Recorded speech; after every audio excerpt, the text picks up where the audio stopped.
I wanted to show you this Samsung smart dryer. So this is what it looks like. It says right here, Samsung multi-seam moisture sensor smart things.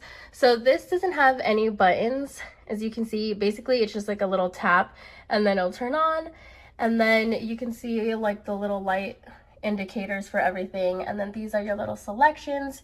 You can definitely see that there are a lot more. So there's like activewear, it's a little bit different, Steam Sanitize, refresh, and things like that. So if you look over here, you have your dryness, your temp, time, wrinkle prevent, and then your regular settings just right there.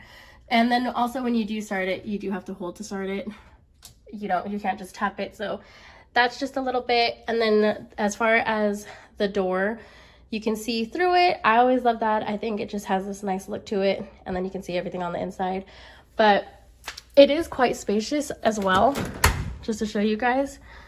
So that's how big it is. I feel like it's just a little bit more taller and it pushes back a little bit more. But yeah, this works really great. Heats up everything really well too. Love this dryer.